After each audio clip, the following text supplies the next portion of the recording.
Okay, we're off to the next topic here, and we're going to talk about stoichiometry and doing calculations from equations. We'll also talk about limiting reagents, percent yield, and towards the end of this, we will talk about solutions, concentrations, and titrations, which is an experiment coming up next week, I think, titrations. So let us get going on this. So really what we're talking about here with stoichiometry, and stoichiometry really is sort of using a balanced equation to really calculate all kinds of things based off of the equation and based off of maybe what you're starting with in terms of reactants, based off of what you maybe have produced as a result of the reaction. But it allows you to do calculations to find how much product you should produce, perhaps. Again, if you have produced a certain amount of product, you can figure out how much reactants that you started with. So you can really do calculations with anything in the equation. You could also, if you know something about one of the reactants, you can figure out how much of the other reactant you need for that reaction to take place. And same thing with the products. If you figure out how much one product you might produce, you could also figure out how much of the other product that you can do. And really, stoichiometry is based off of the balanced equation and using what is referred to as the mole-to-mole relationship. So if we had an equation such as this, you always want to, as we talked about, start with a balanced equation. And when we look at the equation and the coefficients that come in the equation here, in the balanced equation, we could use this as the mole-to-mole relationship. And it really is nothing more than just the coefficients in that balanced equation. So from this one equation, we could write a bunch of different sort of relationships that you could get. You could say for every 1 mole of N2, you would need to throw in there 3 moles of H2. And once again, that is nothing more than just those coefficients in the equation. I could also say for every 1 mole of N2, you would get 2 moles of NH3. And once again, those are the coefficients. You could also say for every 3 moles of H2, you get 2 moles of NH3. So from this one sort of equation here, we could have really 3 what are referred to as equalities, and these are stoichiometrically equal to each other. They are equal to each other, not in the sense of obviously 1 doesn't equal 3, but they are equal to each other in the sense of proportion of what you need to kind of throw into that equation to get that reaction to take place. Kind of like when you're baking cookies, you got to throw so much flour, so much sugar, so much chocolate chips to get like 12 cookies out or whatever you may be making. Same idea here. So it's sort of a proportion of what is needed for this reaction really to take place. And because these are sort of equalities, much like normal equalities that we use for like conversions, we can use these equalities and write really 2 conversion factors for each of them. For this top one here, we could say that 1 mole of N2 over 3 moles of H2, or we could obviously flip it around, 3 moles of H2 over 1 mole of N2. For this guy here, we could go with 1 mole of N2 over 2 moles of NH3, or 2 moles of NH3 over 1 mole of N2. And lastly here, 3 moles of H2 over 2 moles of NH3, or 2 moles of NH3 over 3 moles of H2. So from this one conversion factor, this one equation, we have basically 6 different conversion factors that you could use in a stoichiometry sort of calculation. Will you use all of them in the calculation? You shouldn't, otherwise you're definitely doing something wrong, I would imagine. But you would obviously pick whichever one is appropriate for what you are trying to calculate. So sometimes people have a hard time understanding where these relationships come from. And again, there's no magical thing here other than it is just those coefficients in front of the equation. And that is why pretty much if you want to do this stuff correctly, you should always have a balanced equation. If you do not have a balanced equation, you don't have the right numbers, you don't have the right mole-to-mole relationship, and pretty much everything is going to be messed up along the way in that calculation. So there's really a couple of types of sort of stoichiometry problems. There's many types of stoichiometry problems, really, but there are sort of basic stoichiometry problems. And as we'll talk about a little bit later on here in this chapter, there's more complicated ones, perhaps, which are limiting reagent type problems. But in basic stoichiometry problems, and even really in sort of a more complicated sort of stoichiometry problem, there really is sort of just 4 steps that you pretty much follow along the way when you do these. And if you follow these steps sort of in order, you usually will hopefully get to the right answer at the end. So let's take a look at those steps.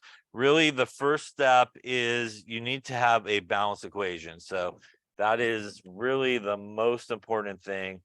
Again, if it is not balanced, then again, everything else in the calculation is going to be incorrect. So much like we talked about in the previous chapter, if you were given things in words, make sure you should translate those to the proper words, and then you should balance the equation. But you definitely want to make sure it's balanced. And if you are given the equation, you should take a look at it to make sure that it is balanced. You should definitely take a hard look at it. If there are no coefficients in the equation that you're given, it might not be balanced along the way. The next thing that you want to do pretty much in all stoichiometry type problems is whatever information they give you, you really want to convert it into moles. So very commonly in problems, you're given things in grams. So going from grams to moles is a very common sort of conversion, and a reminder that that is the molar mass, which is our grams per mole from the periodic table. What we use to do that. Now, mind you, not all the units may be in grams to begin with. They may be in some other unit, but some way, usually the ending part of that calculation is you get to grams to moles is sort of where you want to go with it.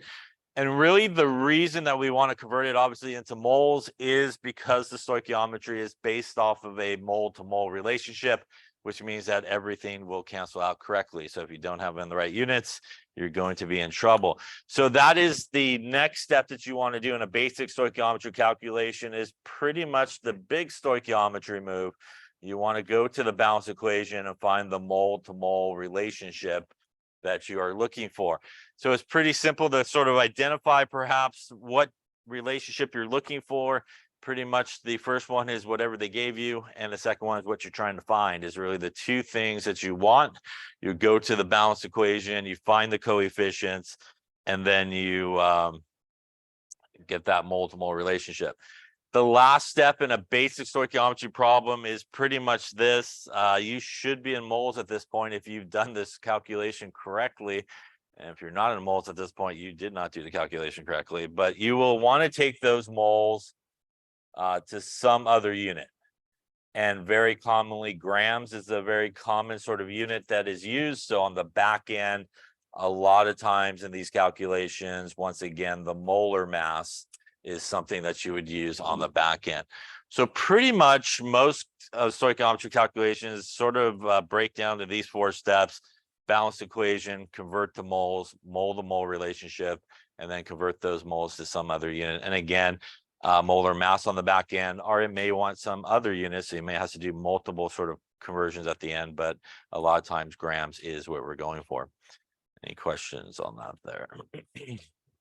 So if we look at sort of this guy here, and let's just say that we produced 13.5 grams of NH3. We want to know maybe how many grams of H2 did we start with, right? So if we were to do this problem here, we would want to basically follow our 4 steps. So if we were going to do this, step number 1 would be to balance the equation, which it is already balanced up here. So that is good to go. The next step is to convert to moles, which we do need to do in this case, as we were given 13.5 grams of NH3. So step number 2 would be there to convert to moles.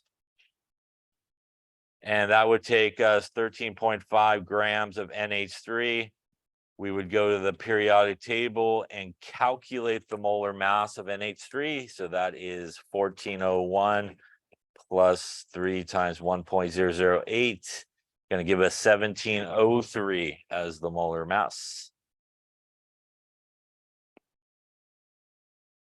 And if you wanted to, you could get an answer at this point. You could continue on with the calculation, but I'm just going to get an answer for now. And I'm not going to round too much here. So I'm going to end up with 0.7927187 moles of NH3. So basically all I'm doing here is converting this into moles. And that's going to allow me now to do really the third step, which is the mole to mole relationship in this case. So the third step is the mole to mole relationship. So we're going to go to our equation and really find the 2 things we're interested in.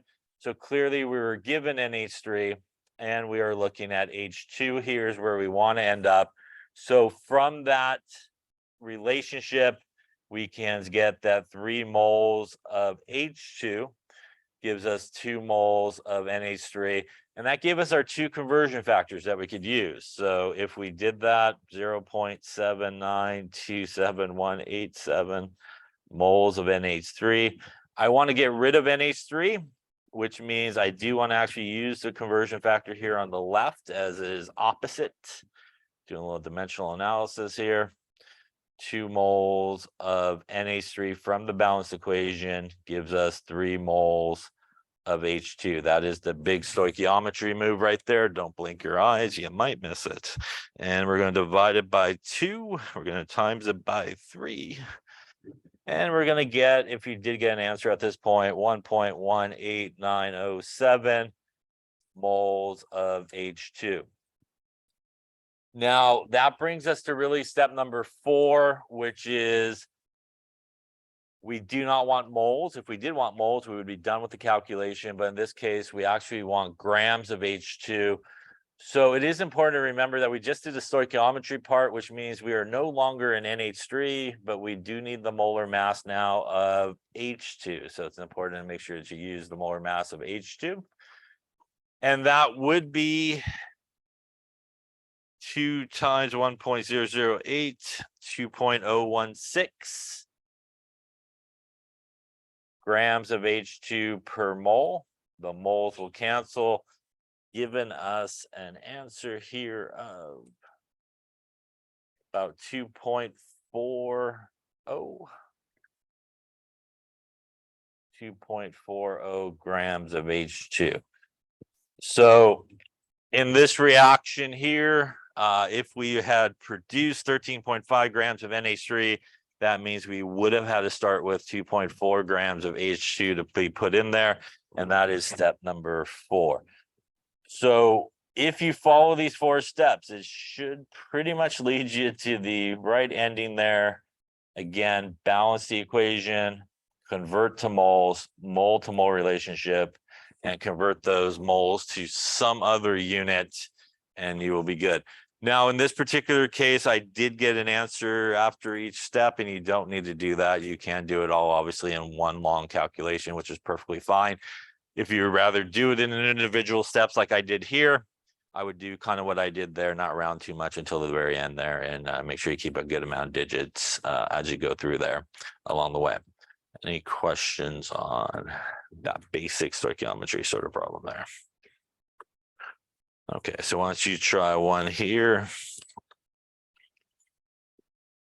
All right, so methane is burned in air according to this equation.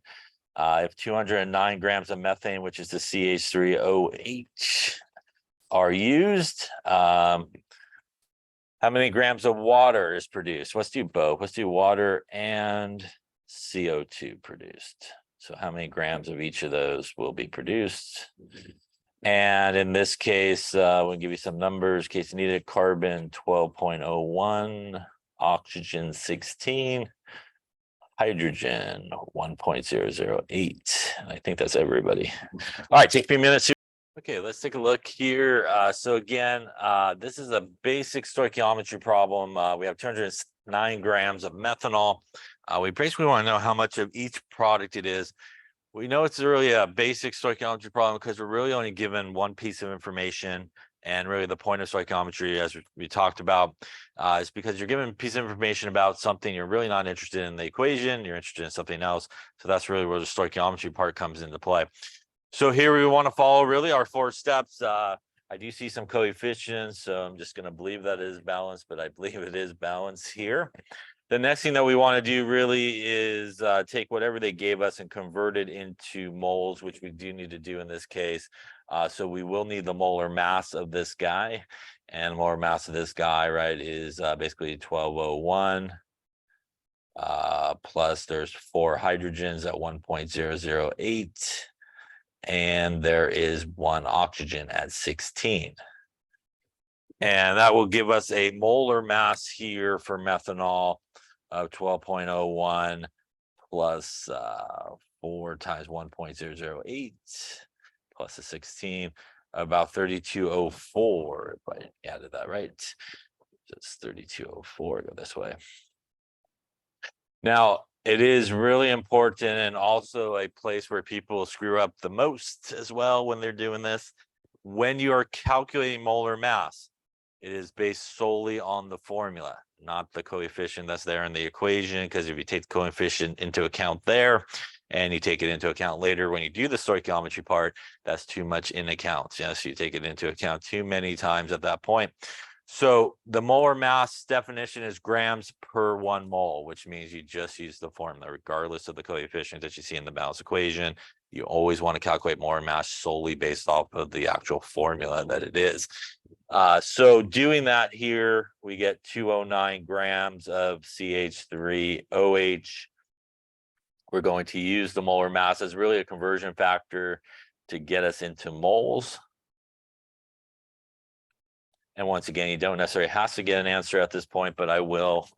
And in this case, 209 divided by 3204 going to give us 6.523 moles of CH3OH in this case. At this point, we are going to really come to our 3rd step, which is our mole to mole relationship. We are still stuck with methanol, but from the equation, we don't want methanol anymore. We actually want both of them. So we'll start with water first. And from that relationship from the equation, we can see that for every 2 moles of methanol, we get 4 moles of water. And that will give us really our 2 conversion factors that we could use in this type of calculation. In this case, we do want to get rid of the methanol, so we want to go opposites to get rid of it. So since methanol here is up on top, we will have to put methanol in the opposite location, which means from the equation, there are 2 moles of methanol will give us 4 moles of water. So that right there is from the balanced equation, and that really is our stoichiometry part of the calculation. And if we do that, maybe with the right number there would be good, divided by 2. Going to give us looks like 13.046 moles of water. At this point, we are interested in not moles of water, but we're interested in how many grams of water. So we do need to do the 4th step here for water, and that means we also would need the molar mass of water, which is 2 times 1.008 plus a 16. Going to give us 18.02 grams per mole as the molar mass of water. Once again, we're just using the formula water. The 4 we've already taken into account there in the stoichiometry part of the calculation. So the last step here for this part would be 13.046 moles of water. We're going to actually multiply by the molar mass here, 18.02 grams per mole. Moles will cancel. That will get us about 235 grams of water here would be produced. Any questions on that so far? Again, same 4 steps along the way. Now, in this particular case, we were interested really in both of the products. So you actually have multiple ways you could kind of get to the product there of the CO2. You could, if you wanted to, picked it up from the moles of water and use the mole to mole relationship between water and CO2. You could also pick it up from here as well and did the mole to mole relationship like we did with the water to get to the CO2. So you really have a couple of options since I kind of went all the way through here.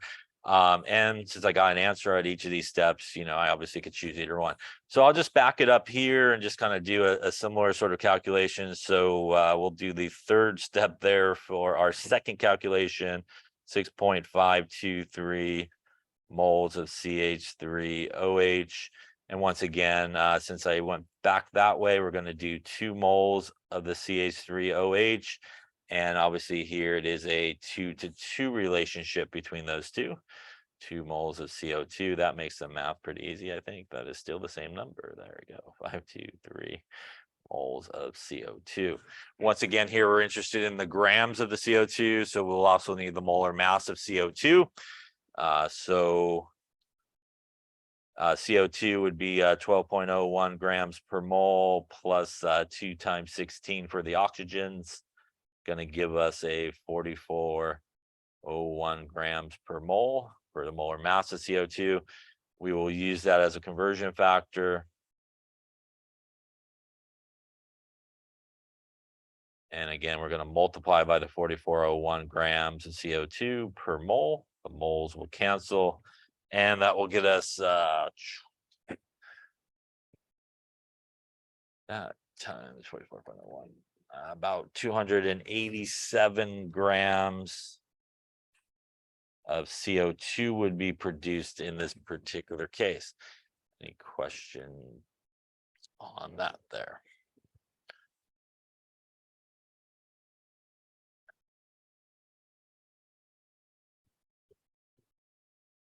So at this point, we have figured out basically how many grams of each of our products were produced. These are, by the way, when you figure out how many grams of your product based off of the calculation, these are what are sometimes referred to as the theoretical yield.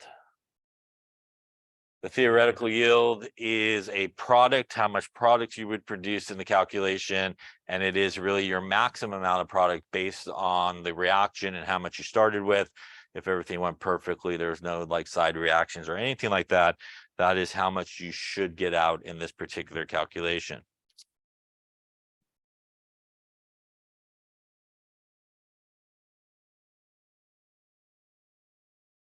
Any questions on that there? And again, as I mentioned before, you could do all this obviously in one calculation. You don't have to get answers either. And again, if you chose to go back to this step here, you could have done your 4 moles of water and 2 moles of CO2 and your 44.01 grams per mole of CO2. And that would get you here as well. So that's, again, an alternative way you could get there to the same answer. Any questions on basic stoichiometry problems? Also, sometimes a misconception people have is you always got to kind of cross over the arrow to do a stoichiometry problem. What I mean is I go from reactants to products or products to reactants. And again, you do not need to do that. You can stay reactant to reactant sort of calculation. You could do it product to product sort of calculation. So you don't necessarily have to cross over the arrow to find those relationships. So you can stay on the reactant side or the product side, which is basically what this type of calculation would be, obviously product to product there, if you went that direction with it. Any questions on any of that there? Okay, so then let's talk about another type of stoichiometry problem, which is a little bit more complicated sort of stoichiometry problem.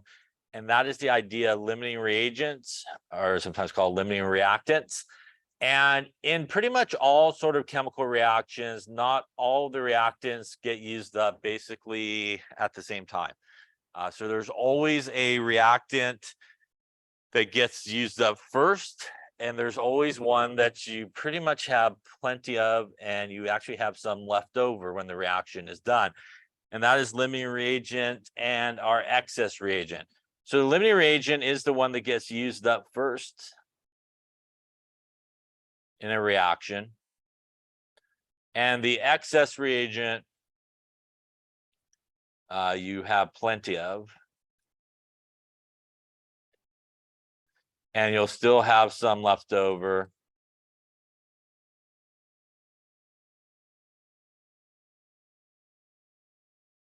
when the reaction is pretty much done. So here in this reaction, the O2, I think, are the red circles, and the NO, I think, is the bluish red, I think, on my screen. And again, as this reaction sort of proceeds, all that NO gets used up first, and that means that that is the limiting reagent. And the O2 there, we still have some O2 molecules floating around in the air there, and that would be our excess reagent. It's kind of like hot dogs and hot dog buns, right? If you ever bought them, they tell you like 10 hot dogs in a package, but only 8 hot dog buns, right? Make you buy an extra package all the time. But if you want to make complete hot dogs, right, you obviously would run out of buns, right? And excess reagent in that case would be the hot dogs. You can even figure out how much excess reagent you had left over. So in that example, you would have like 2 hot dogs left over, right? You're missing 2 buns. And those are common questions that are asked in a limiting reagent type problem, which is obviously how much you produce, and also how much of the excess reagent is basically left over at the end of the reaction. How do you know it is a limiting reagent problem? You know it's a limiting reagent problem because you're given enough information to calculate the moles of each reactant. So whatever that may be, whatever information they give you, you're given enough information that you could actually get the moles of each reactant. And that's really important to know that it is a limiting reagent problem, which means you do need to do that step along the way we're going to talk about to figure out which one is the limiting reagent. Now, if you look at the sort of the examples we just did previously, where I call them sort of basic stoichiometry problems, you're pretty much only given one piece of information. You maybe about a reactant, maybe about a product, and that's like your key to know it's just a basic stoichiometry problem. Just follow those 4 steps, you'll be good. But again, if you're given enough information to get the moles of each of the reactants, then you definitely need to do it. The good news is there's multiple ways you could kind of do your limiting reagent problems. We're going to talk about 2 ways here, and you could choose whichever way you like. There's, if you know a 3rd way, which you might, you could do it that way as well. But really, we will still follow kind of the basic steps that we talked about. You still want to start always with a balanced equation. You pretty much want to convert to moles no matter what sort of method you choose. And then at this point, kind of in here, you want to figure out the limiting reagent, and that's really important. Then you could kind of pick up with a normal sort of mole to mole relationship calculation, and then moles to some other unit. So there's this sort of inserted step that you could do along the way in a limiting reagent problem to figure out the limiting reagent. Why is the limiting reagent important? Just a basic example of that. If I had A plus B that makes A and B, and my A was the limiting reagent, as soon as I use up the A, is there any chance of making any product? There's no chance. So it's always the limiting reagent that determines how much product you can make, because as soon as it gets used up, there's no chance of making any more product. So that's why it's always the important one. It determines how much product you can make.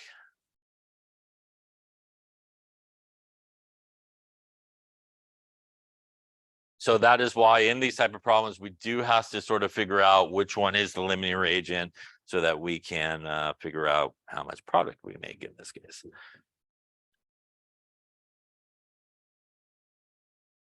All right, so let's take a look at sort of an example of this in a couple of different ways. And what I might want to do Let's go back maybe the other way.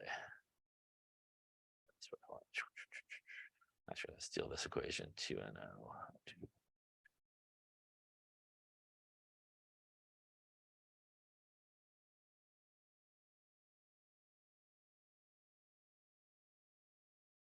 Okay, let's just say that we had this equation that we were just looking at here. And I think I copied it right there. That's good. I hope. And let's say that we want to know how many grams of NO2 would be produced if we mixed 5 grams of NO with, we'll do 12 grams of O2. Okay, so we have this problem given to us. We're going to mix 5 grams of NO with 12 grams of O2. We want to know basically how much product we're going to produce. The first thing that signals to me that this is a limiting reagent problem is I basically have the grams of both reactants given to me. So because I have the grams of both of these reactants, I know definitely if I have grams, I could get to moles. So that automatically tells me it's a limiting reagent problem, and we need to at some point figure out, what one is the limiting reagent. But the first couple of steps is pretty much the same sort of process. We're going to balance the equation, which again, it does look balanced in this case. So that's good. Yes. It is, it's supposed to be 1, huh? All right. So let's make sure that's balanced. All right. There we go. That looks better, I think, right? We got 4 and 2. There we go. Perfect. Thank you. Did they have it wrong on the other slide? What's that? No, it should be balanced either way, actually. Yeah, so that 2 on that side should be gone as well, actually, on that one. All right, so now we have a balance, which is good. So we got 2 and 2 and 4. Perfect. Next thing we want to do is basically convert to moles. And in this case, we're going to convert both of these to moles. So we'll start with our 5 grams of NO. We're going to use the molar mass of NO. So that is 1401 plus 16 gives us 3001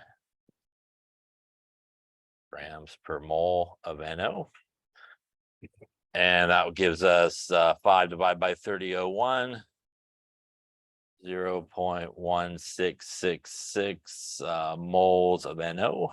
We're going to do the same thing with our other reactant, which is 12 grams of O2. And in this case, we will have 32 grams per mole, which is the molar mass of O2 from the periodic table. 12 divided by 32, 0.375 moles of O2. So just like before, we're going to convert whatever they gave us into moles. And if you want, you could kind of think of this as like your starting amount of both of those guys. So that's how much of each of these guys that you're going to start. So one method to figure out the limiting reagent is you can just do a very simple stoichiometry calculation between the 2 reactants to figure out if I want to use up all of, say, the NO in this case, how much O2 would I need to put in there, or vice versa, you could do it. So we're going to do a calculation here to figure out which one's the limiting reagent. And in this case, if I want to use up all the NO, how many moles of O2 is needed?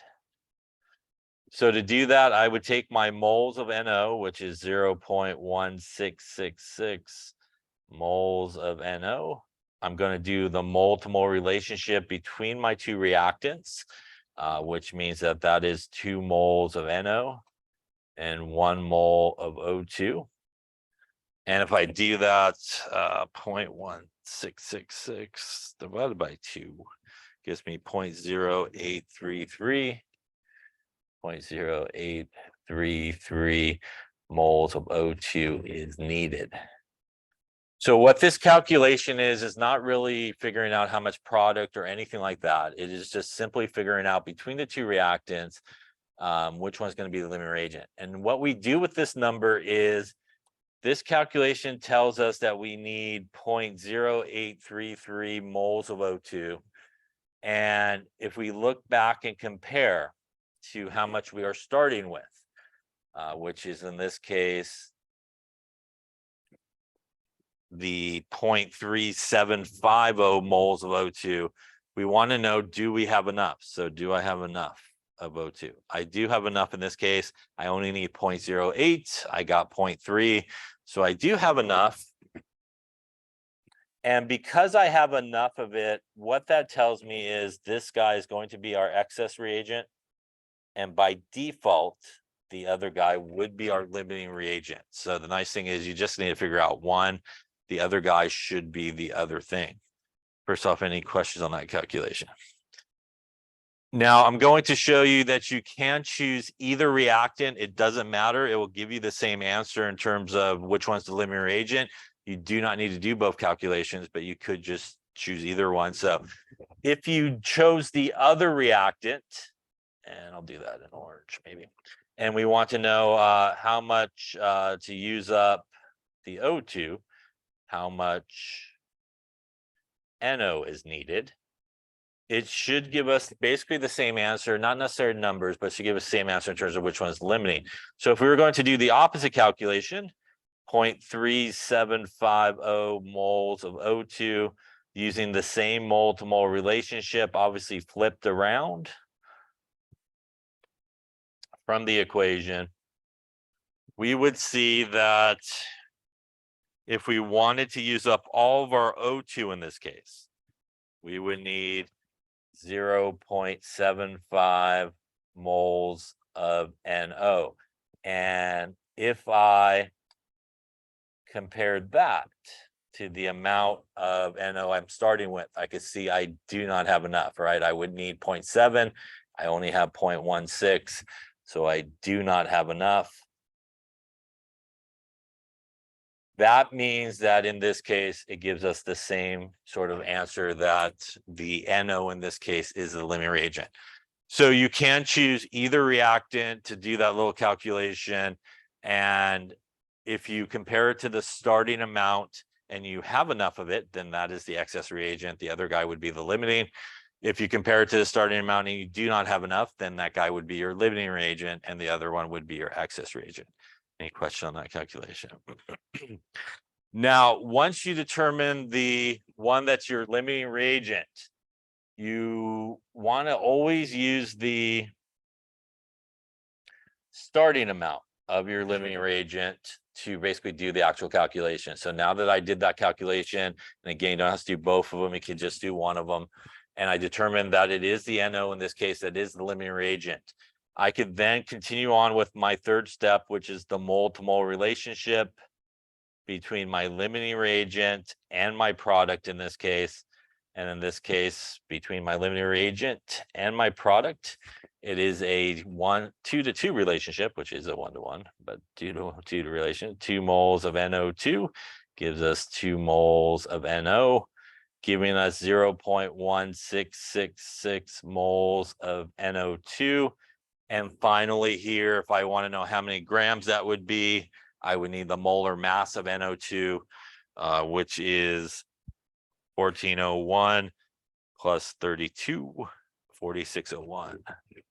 So from the periodic table, 46.01 grams per mole of NO2. The moles of NO2 will cancel. Gets us 7.6. We'll call it 7 grams of NO2. That would be our theoretical yield in this case. Any questions on that? So it is really the same 4 steps, except that we have that little calculation in the middle before we get to kind of step 3 and step 4 in this case. Any questions on any of that there?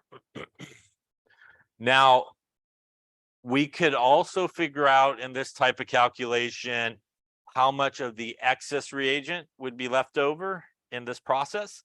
Now, depending on sort of which one of these calculations here in the middle that you did, you may have the calculation in front of you that you need to use to do this calculation, or you may have to do the other calculation to do this part of it. But in this case, since we know that the O2 is the excess reagent, we know that we started with 0.375 moles of O2. We figured out up here that to use up our limiting reagent, we would need 0.0833 moles of that O2.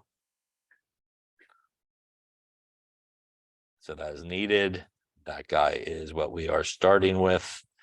And that would tell us that at the end of this reaction, we started with 0.375, we used up 0.0833. We would have about 0.2917 moles of O2 left over. And using the molar mass of O2, if we want to know how many grams that would be, 32 grams per mole. Times that by 32, we would have about 9.33 grams of O2 left over of our excess reagent. We started with about 12 grams of it. We would have about 9 grams left over. We used about 3 grams in this reaction to do that. So that is also a very common sort of question that you're asked, is how much of that excess reagent you would have left over at the end of the reaction. And if you use this method, you may have the actual calculation in front of you to do it. If not, you would need to do the other calculation to figure it out. Any questions on that? So this is one method to do limiting reagent problems where you just sort of insert a additional calculation in the middle to figure out the limiting reagent. Then you kind of continue on with your 4 steps. Another very popular way that people are taught to do limiting reagent problems is you just do 2 separate calculations, starting with each reactant to figure out how much product each reactant would produce. Whichever one produces the smallest amount of product is your limiting reagent and your theoretical yield. So that's a very common approach a lot of people teach, is the kind of 2 calculation approach, where you're just kind of doing one calculation for no reason, again, sense. But your answer will at the end tell you which one's your limiting reagent and your theoretical yield. You still will need to go back if you had to figure out how much excess reagent you would have left over to do another calculation. So I'm going to show you another method that you could use, which is not that method that we just talked about, or this method here, but it is a method that works really well with limiting reagent problems and should be used. You can use it with limiting reagent problems. And what it does is it very quickly allows you to figure out anything that you might want to figure out from the equation with pretty much, 1 move at the end or 2 moves at the end, and you'll be able to figure out everything, like how much excess reagents left over, how much of another product, if you had another product. The nice thing about this as well, it is what I'm going to show you now is very similar to the calculation that you'll do in 200B all day, every day. So it'll be like a preview sort of as well. So you can use this method. Again, you can use the one where you just use 2 separate calculations to figure out which one produces the least amount of product. Or if you want to kind of do the second method here, what I'm going to do is steal that right equation again here. So we got our 2NO plus only one of those guys, I think now, right? And again, we were starting with 12 grams of O2 and what was that? It was 5 grams of NO. 5 grams of NO. All right, so the first thing that we're going to do is convert these guys to moles in this method. So really up to the second part here, pretty much the same deal. It's the same calculation. So I'm not going to repeat it, but we are going to steal these moles here. And again, you just use the molar mass just like we did previously. What method we're going to use here is what is sometimes referred to as an ice table method. And ice table means initial, change, and for our purposes, we're going to call it end.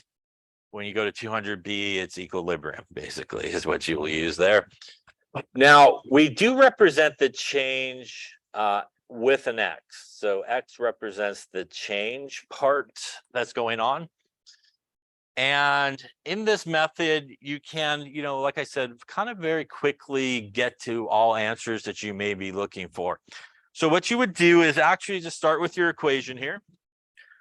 You would have an I and a C and an E. That happens. So initially what we would want to do is take the moles of each of our reactants. So once again, you normally would calculate it, but since we just did it here on the previous slide, I'm not going to recalculate it. So we will get the same moles, obviously, that we started with before. So that is 0.1666 for this guy. So 0.1666 moles. This guy was there 0.375, 0.375 moles. And initially, it is pretty much safe to assume that you have no moles of your product. So you have basically all reactants at this point. Now, the change part here is important because as this reaction progresses, should the amount of my reactants get higher or lower?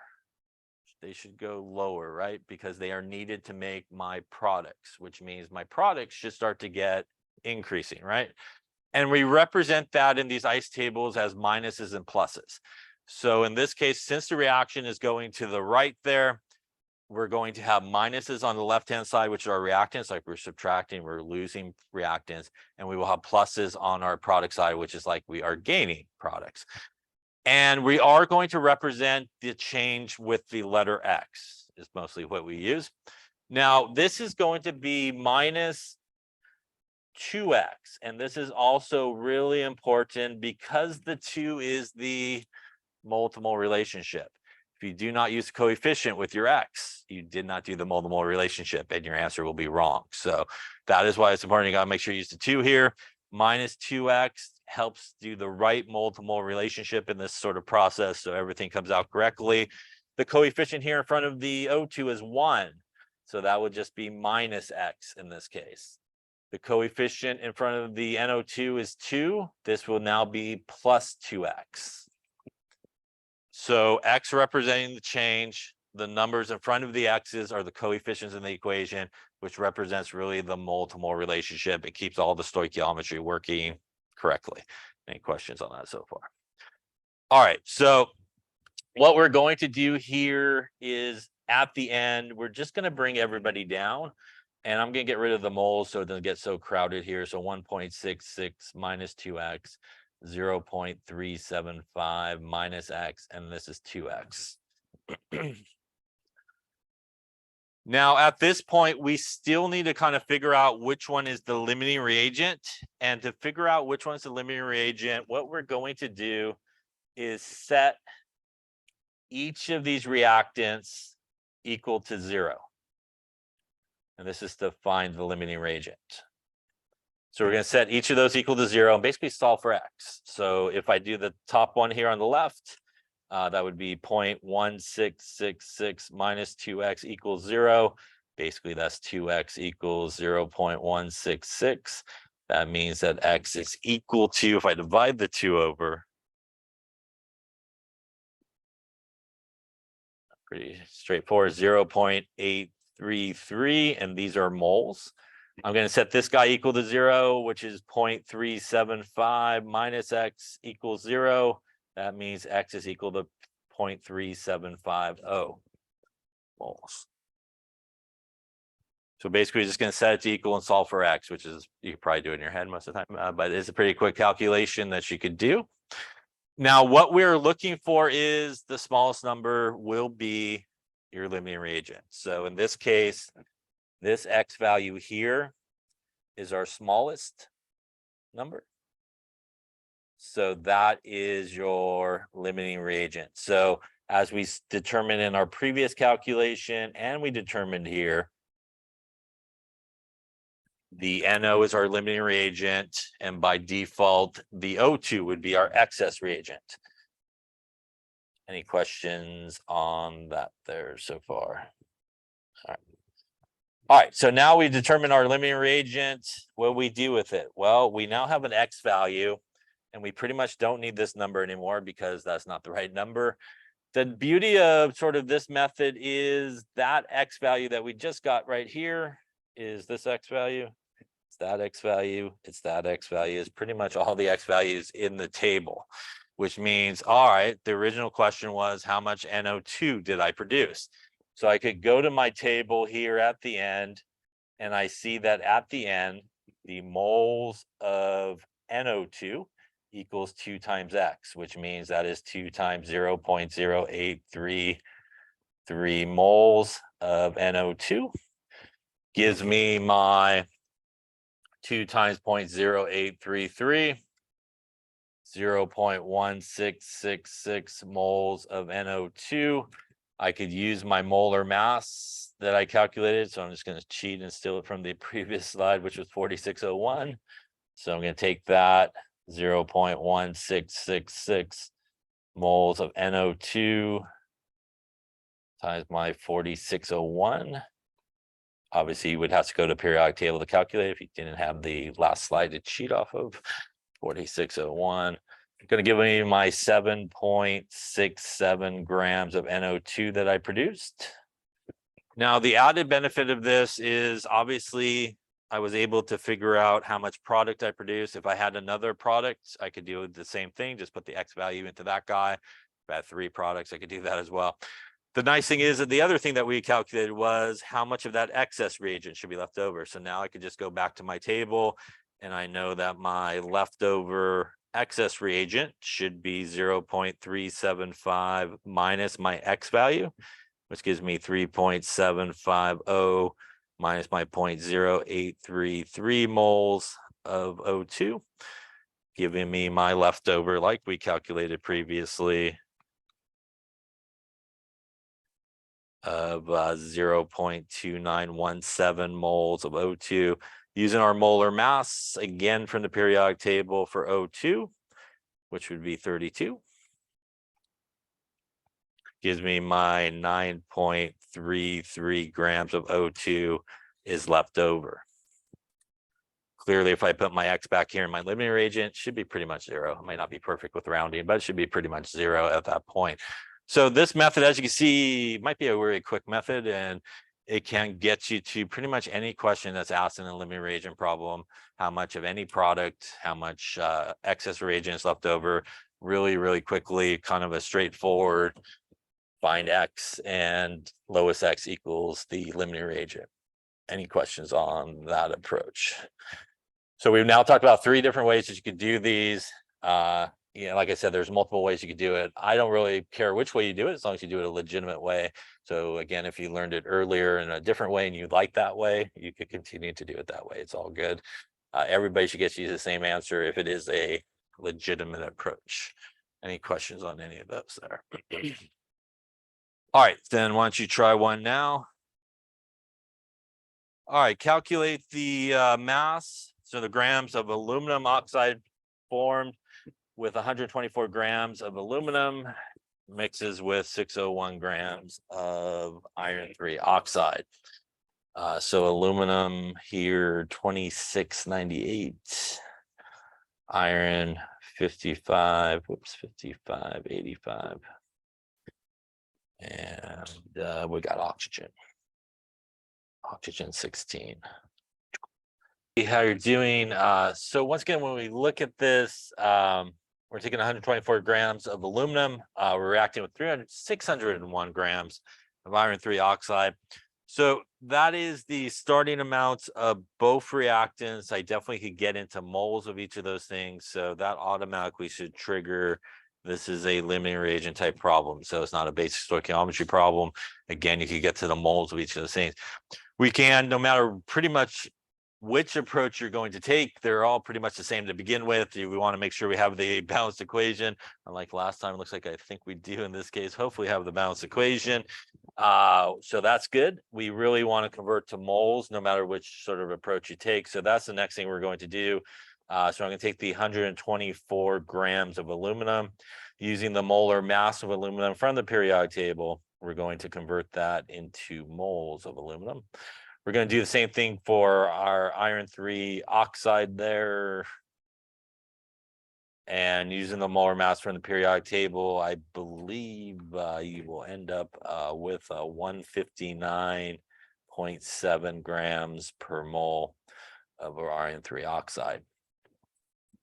So if we do that, we got a 124 divided by 2698.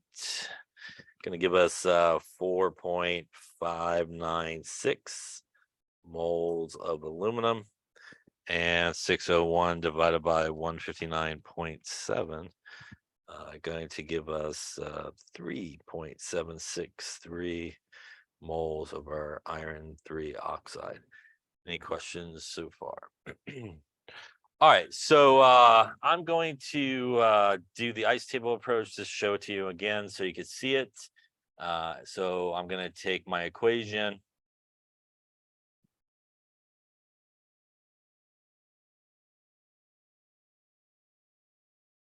I'm going to initially start with my moles of aluminum, which is 4.596. I'll start with my moles of my iron 3 oxide. And again, here we're going to assume 0 of each of our products to begin with. Again, we're going to have this reaction go to our product side. So we're going to do the change part, which again, as we talked about, really important to take those coefficients. So that's going to be minus 2x. That will be minus x as the coefficient is 1. On this side, that would be plus x. Coefficient is 1, and plus 2x as the coefficient is 2. In this particular case. Now we're going to bring everything down here. So we will have 4.596 minus 2x, 3.763 minus x, x, and 2x. Any question on the table part here? Okay, now this is the part where we're going to determine which one is the limiting reagent. So we're going to set each of those reactants equal to 0 and solve for x. So we're going to set that guy equal to 0 here, and this one equal to 0. That's one's pretty easy. That gives us an x of 3.763 moles. And if we set this guy equal to 0, that gives us 4.96 equals 2x. And x in this case would equal 2.298 moles. In this case, the smallest number here is this x, which means that the aluminum in this case is our limiting reagent, and by default, that guy there would be our excess reagent. Any questions so far? Also, again, means we really don't need this number since that is the larger number. We don't want to use obviously the wrong number in this case.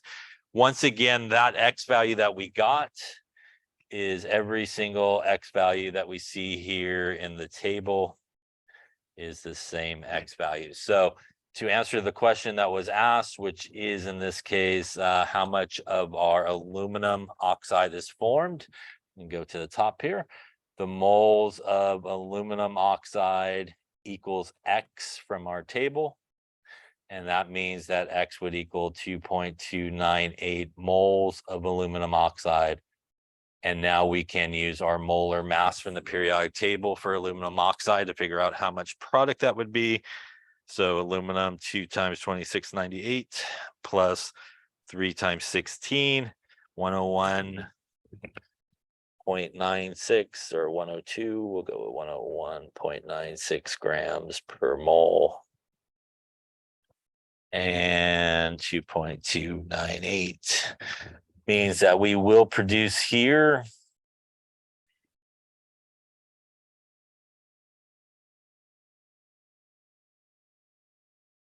234 grams of aluminum oxide. That would be our theoretical yield. First off, any questions on that calculation? So it wasn't asked here in this problem, other things, but just to again show you sort of how quickly you can perhaps answer those other things. If I wanted to know how many moles of iron I would produce, I again could go to my table at the end and see that the moles of iron equals 2x. which means I take 2 times my X value of 2.298 moles. And that tells me that I would produce 4.596 moles of iron, which if I use the molar mass of iron, which is 5585 grams per mole, I really quickly can get that I should produce about 257 grams with some rounding of iron in this case, which would be the theoretical yield of iron. I can also, in this case, if I want to know how much of my excess reagent was left over, I can come back to my table and use that to figure out how much of my excess reagent is left over. And if I did that, it would be 3.763 minus X, which is 3.763 minus 2.298 moles, which would tell me that of my excess reagent, I will have left over 1.465 moles of my iron 3 oxide. And if I want to know how many grams that would be, I can use the molar mass of it of 159.7 grams per mole, which I already calculated. And I would have about 234 grams of it left over.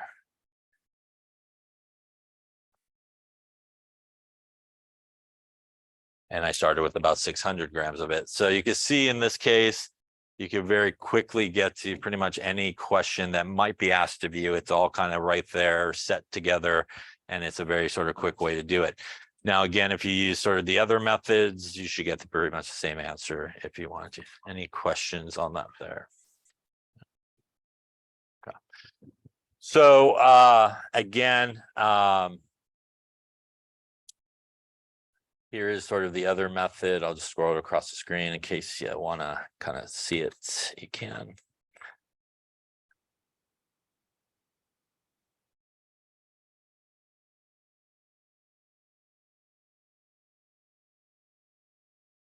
All right, so let's talk a little bit about yields here to finish out today. There are 3 types of yields that we use when we are talking about stoichiometry. One is the theoretical yield. And the theoretical yield is really the amount of product that you would produce if the reaction went perfectly. Again, you weren't a klutz and spilled anything. There was no side reactions or anything like that. Based on the equation and based on how much you're starting with, that is how much you should produce. It is always based off of the limiting reagent, right? The reason that we don't do a limiting reagent calculation in a basic stoichiometry process is if we were given the amount of reactants to start with, it's assumed that that is the limiting reagent and the other guy is the excess reagent. And if you're given a sort of a basic stoichiometry problem where you are given the reactant. The actual yield is the actual amount of product that you would produce in a reaction if you physically did it. And textbook problems, that number is usually given to you. So somewhere in the problem, they will tell you how much you actually produced. Obviously, in the lab type situation, you would figure out how much you produced by, how much you have left over at the end of the experiment. The percent yield is you take the actual divided by the theoretical times 100%. Percent yield, do we want a high number, low number? Percent yield, we would like a high number, actually is a good one. Percent error, you would like a low number. Percent error, high number, not so good. Low number, good. Percent yield, we do want a high number is good. We do not necessarily want over 100%, yes, because that's not a good thing usually in these type of situations. Because usually if you get over 100% yield, you screwed up somewhere. Yeah. And a very common sort of process that happens is kind of like some of the experiments we did where you were kind of heating to constant mass. So for example, if you were doing some type of precipitation reaction and you collected the precipitate on a filter paper and that filter paper is still wet and you didn't let it dry out and you reweighed it, you would have a lot more product than is really there because that's a lot of water weight. And that's a very common error that like people make when they do experiments. So over 100, not necessarily a good thing usually in some cases. All right. So since we're getting to the end here, why don't you do this one here, maybe tonight? Yes, and we'll start with it tomorrow and go over it. So try to complete this example before we begin.